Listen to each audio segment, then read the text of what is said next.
chair calls C.J. Grisham. It's all right. Mr. Grisham, remember your name, any group you belong to that you may be testifying for or on behalf of it, and your position on the bill. Sure. My name is C.J. Grisham. I'm the president and founder of Open Carry Texas. I am here representing our membership in Open Carry Texas and myself in opposition to this bill. While I do absolutely agree that it would be nice to be able to combine different licenses, I hate having to carry different licenses. I have two, as an organization, I have one main issue. This bill, while it wasn't mentioned, creates a stop and ID statute.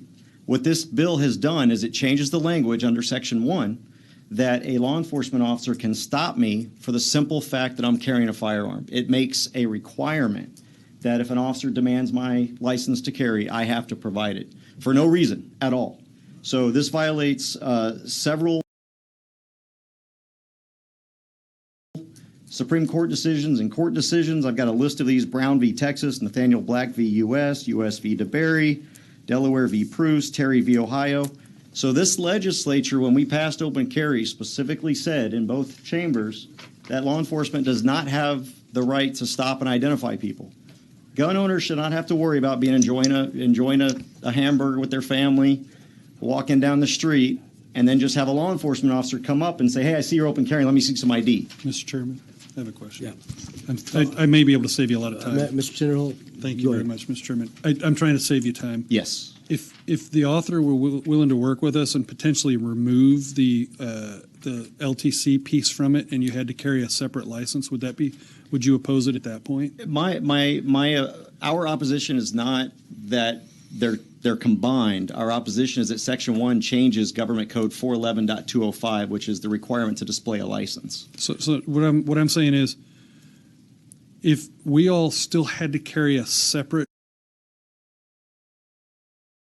ID for that, right, and there was no way that a license to carry was on this other license that might have all the different endorsements on it, you would still oppose this? Because they can't ask you if you have a license to carry at that point, but they can look and see all the other stuff that you have. Right. The issue is that Section 1 of this bill, and I have talked with Representative Gillen's or Chairman Gillen's, and I apologize if I said his name wrong.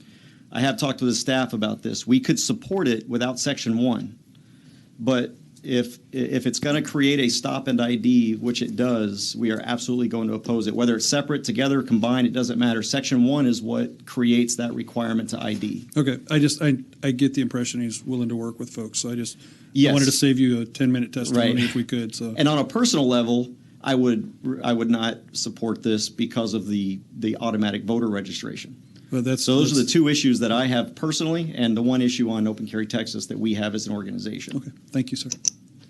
And just out of curiosity, what's wrong with automatic voter registration? I'm just curious. Well, if I don't want to register to vote, I shouldn't have the government sticking me on a voter registration roll. I mean, it's my choice if I want to vote or not. I don't want the government telling me. The other question I would ask you, CJ, is have you considered this as that while even if you have LTC language removed from there where they cannot, where it falls in line with the intent, which you just mentioned in the Senate and the House, which right. And not only was it intended, it was very clear in the statute. But you realize they can stop and ask you to identify yourself for some other purpose. Yes. And that being because now there would be a can I dare say call it a plethora of reasons for them to identify you above and away from your CDL, and that's now a ruse to check to whether you do have yes CHL. I'm sorry, CHL. And does that make sense? It does. And if an officer has reasonable suspicion or probable cause that a crime, any crime, is being committed, was committed, or is about to be committed, he has every right to demand identification. And that's where 411.205 kicks in. What this bill does is it makes that a requirement that you present your license to carry. But think about this. There's other circumstances where you may be asked to be identified outside of, not asking you to identify or present a concealed handgun license just right. for the mere fact that you're carrying. Does that make sense? Like identify yourself because you're standing too close and you're talking about for whatever reason you've seen it. Let me see your driver's license. A lot of times they shouldn't be asking you, but they do it, don't they? Yeah, oh yeah, they do it a lot, and we've seen it a lot. Okay. And unfortunately, the byproduct that we've seen, even since open carry, because we didn't get that amendment, is that officers have been thinking that they can stop and identify as it is. And the large proportion of those people who are being stopped and identified are minorities. And so this would actually create a requirement for those people to present an identification. Now, if there's a reason for it, just like was said in the House and the Senate 2 years ago or 4 years ago, if there's a reason for that stop, then absolutely a licensed carrier has to provide that license to carry as well as a driver's license or whatever it is. If there's reasonable suspicion or probable cause for that stop, it's a non-consensual stop. It could be, unless those things get worked out, it could be fraught with peril. Yes. All right. Okay, got it. And that's actually my testimony, so if everybody... Are there any other questions for Mr. Grisham? Chairman Paul, and also we recognize that Chairman Paul has joined us. Thank you, Chairman. Thanks. Sorry to be late. No, you're good. Since you were talking about the registration to vote, part on that, how long is it? Once you move to Texas, so I live in Indiana and I moved to Texas. Welcome. How long would it? Is the requirement that I need to have my voter? I need to switch my my driver's license. I think your driver's license is within 30 days once you become a resident, if I'm not mistaken. Now, I'm not an expert on driver's licenses. I can tell you that the license to carry, I don't have to switch over.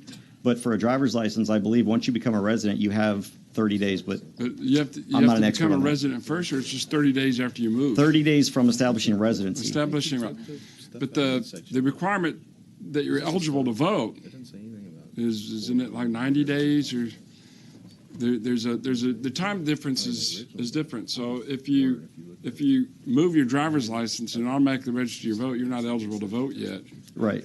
That could be And I understand the intent. What I don't want is, and the voter registration rule, I can go and search voter registration rules.